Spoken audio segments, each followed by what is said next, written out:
দক্ষিণ কোরিয়াতে পড়তে আসার আগে নর্মালি অনেক স্টুডেন্টের একটা কমন জানার ইচ্ছা থাকে যে দক্ষিণ কোরিয়াতে স্টুডেন্টদের মান্থলি লিভিং কস্টটা কত, খাবার খরচ থেকে শুরু করে একদম লাইফের টুকটাক যত খরচ আছে এ টু জেড ইন টোটাল আপনার কত টাকা খরচ যেতে পারে এক মাসে, এবং সেই টাকাটা আপনি এফোর্ড করতে পারবেন কিনা, এই টাকাটা আপনি কিভাবে ম্যানেজ করবেন অ্যাজ এ স্টুডেন্ট, এই বিস্তারিত বিষয় নিয়ে আজকে কথা বলার চেষ্টা করবো।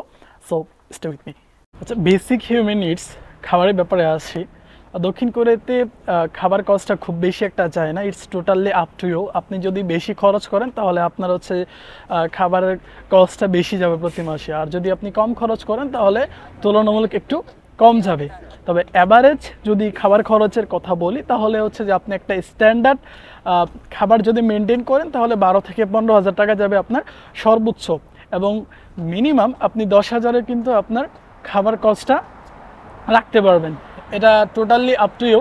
তবে কিছু কিছু খাবারের ক্ষেত্রে এই কস্টটা বাড়তে পারে বা কমতে পারে, কারণ আমি যদি গরুর মাংসের কথা বলি তো এখানে গরুর মাংস প্রতি কেজি হচ্ছে যে 1200 থেকে 1350-র মতো এর মধ্যেই থাকে। অ্যান্ড শাকসবজির হিউজ দাম। এখানে আপনি রীতিমতো মিলিয়নার না হইলে শাকসবজি খাওয়া আপনার জন্য অনেকটাই কঠিন ব্যাপার হয়ে যাবে, এত দাম। দেন হচ্ছে ফ্রুটস। কোরিয়াতে সবচেয়ে বেশি যদি কোনো কিছুর দাম থেকে থাকে খাবারের মধ্যে, আমার কাছে পার্সোনালি মনে হয়েছে যে কোরিয়াতে ফ্রুটসের দামটা অনেক অনেক বেশি। আপনি 1000-এর নিচে কোনো ফ্রুটস পাবেন কিনা আমার মনে হয় না কেজি হিসেবে। সো ওভারঅল যদি কথা বলি তাহলে আপনি 12 থেকে 15 হাজার টাকার মধ্যেই আপনি আপনার খাবার কস্টটা রাখতে পারবেন। অ্যান্ড দেন আপনি যদি বেশি খরচ করেন সেটা আপনার উপরে। 2 নাম্বার হচ্ছে ট্রান্সপোর্টেশন কস্ট। হ্যাঁ, কোরিয়াতে কিন্তু ট্রান্সপোর্টেশন কস্টটা অনেকটা বেশি, কারণ এখানে আপনি যদি বাস কিংবা সাবওয়ে ইউজ করেন, প্রতিবার বাস কিংবা সাবওয়ে ইউজ করার জন্য আপনাকে মিনিমাম 1550 থেকে 1600 ওন আপনাকে পে করতে হবে। এটা হচ্ছে মিনিমাম। ম্যাক্সিমাম আপনার ডিস্টেন্সের উপরে বেস করে এটা বাড়ে। হ্যাঁ, দেন হচ্ছে ট্যাক্সি বা আদার্স যদি আপনি ট্রান্সপোর্টেশন ইউজ করেন সেটার কষ্ট অনেকটাই বেশি থাকে।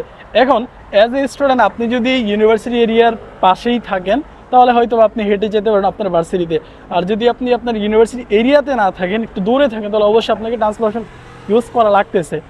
আর জবের ক্ষেত্রে আপনাকে তো অবশ্যই ট্রান্সপোর্টেশন ইউজ করতে হবে যদি আপনার জব এরিয়াটা আপনার এরিয়া থেকে দূরে থাকে। সো ওভারঅল যদি ট্রান্সপোর্টেশন কস্টের কথা বলি তাহলে আপনারা হচ্ছে যে মান্থলি মিনিমাম 80,000 থেকে 1,00,000 অনের মতো ট্রান্সপোর্টেশন কস্ট যাবে, যেটা বাংলা টাকায় আপনি 8 থেকে 10,000 ধরে রাখতে পারেন। কোরিয়াতে হাউস রেন্টিং অনেক কিছুর উপরে ডিপেন্ড করে, তো বেশ কিছু বিষয়ের উপরে ডিপেন্ড করে এই হাউস রেন্টটা অনেকটাই কম বেশি হয়ে থাকে। আপনি যদি একটু মেট্রোপলিটন সিটির দিকে থাকেন বা একটু ভালো বাসা চান, একটু বড় বাসা চান, তুলনামূলক স্ট্যান্ডার্ড বাসা চান, তাহলে অবশ্যই আপনাকে একটু বেশি রেন্ট দিতে হবে। আর হচ্ছে যে কিছু কিছু জায়গা আছে প্লেস বেদে এই রেন্টটা কম বেশি হয়ে থাকে, এবং সিটি বেদে অনেকটাই ডিফারেন্স থাকে। যদি সোলের কথা বলি অ্যান্ড বুসানের কথা বলি তাহলে বুসানের তুলনায় সোলে রেন্টগুলো হচ্ছে অনেক এক্সপেন্সিভ। আপনি অ্যাপার্টমেন্টে থাকেন কিংবা গোশিয়নে থাকেন।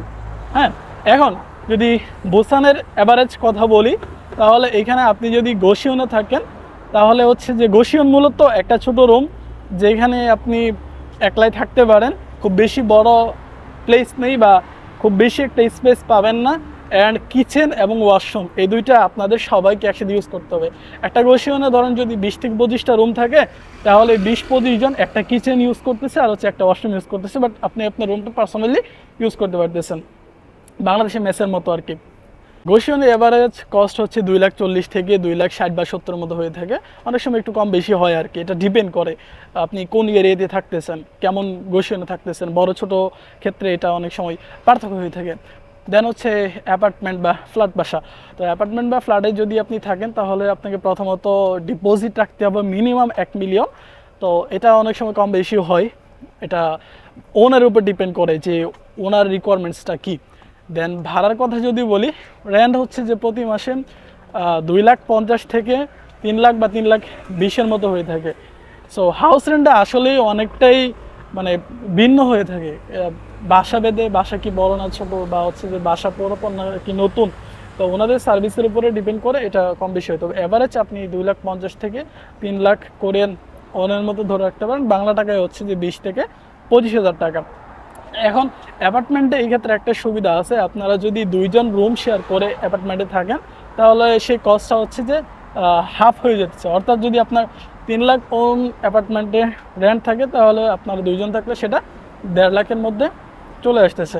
তার উপরে আবার কিছু বাড়তি কস্ট রয়েছে, যেমন হচ্ছে আপনার ইলেকট্রিসিটি বিল, গ্যাস বিল থাকতে পারে, দেন হচ্ছে ওয়াটার বিল, এই সকল সব কিছু মিলিয়ে হচ্ছে যে আপনার বাংলা টাকায় 25 থেকে 26-27 হাজার টাকার মতো আপনি আপনার অ্যাপার্টমেন্টের জন্য ধরে রাখতে পারেন, বা সর্বোচ্চ গেলে হচ্ছে 28 থেকে 29 হাজার টাকা।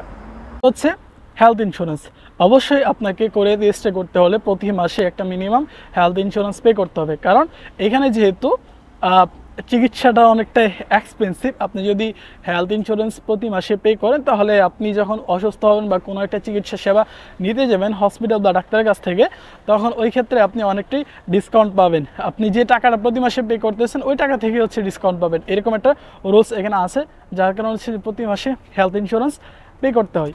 সো স্টুডেন্টদের জন্য মিনিমাম হেলথ ইন্স্যুরেন্স হচ্ছে 75,000 কোরিয়ান ওন, বাংলা টাকায় যদি ধরি 6,000 থেকে 6,500 মতো ধরতে পারেন। আপনি যদি পার্সোনালি হাত খরচ হিসেবে বা বাড়তি কস্ট হিসেবে খরচ করেন তাহলে হয়তো আপনার বাংলা টাকায় যদি বলি 4 থেকে 5,000 টাকার মতো যেতে পারে। সো ইন টোটাল যদি বলি আমি, টোটাল হিসাব করলে আপনার 40 থেকে সর্বোচ্চ 50,000 টাকা খরচ যাবে এক মাসে কোরিয়াতে স্টে করতে হলে অ্যাজ এ স্টুডেন্ট। এখন এই খরচটা আপনার উপর ডিপেন্ড করে কম বেশি হতে পারে। আপনি যদি বেশি খরচ করেন তাহলে খরচটা হয়তো বা 50 আপ চলে যেতে পারে, আর আপনি যদি মিনিমাম খরচের কথা চিন্তা করেন তাহলে হচ্ছে যে 40-এর মধ্যেই আপনার প্রতি মাসে লিভিং কস্টটা হয়ে যাবে। সো এখন ডিসিশন আপনার যে আপনি এই লিভিং কস্টটা কি অ্যাফোর্ড করতে পারবেন কিনা এখানে আসার পরে। এখন অ্যাফোর্ড বলতে স্টুডেন্টদের কথা যদি বলি, প্রায় সকল স্টুডেন্টই পার্ট টাইম জব করে তাদের লিভিং কস্ট অ্যাফোর্ড করে এবং দেশে তাদের ফ্যামিলিকে সাপোর্ট দিতেছে। বাট প্রথম দিকে এসে আপনাকে অবশ্যই ধৈর্য ধরতে হবে। কয়েকটা মাস এখানে হয়তো আপনি জবলেসও থাকতে পারেন। সো সেই ক্ষেত্রে এই রিয়েলিটিটা আপনাকে মানতে হবে, কারণ আপনি নিউ একটা প্লেসে আসলে অবশ্যই আপনার জায়গা করে নিতে কিছুদিন সময় লাগে। আপনাদের যদি কোনো কিছু দক্ষিণ কোরিয়া সম্পর্কে জানার থাকে বা জানতে আগ্রহী হন বা কোন ধরনের ভিডিও আপনারা চাচ্ছেন, চাইলে আমার কমেন্ট বক্সে আপনারা বলতে পারেন। আমি চেষ্টা করব আপনাদের টপিক ওয়াইজ ভিডিও আপলোড দেওয়ার জন্য। So thank you for staying with me. দেখা হবে অন্য কোনো একটি ভিডিও।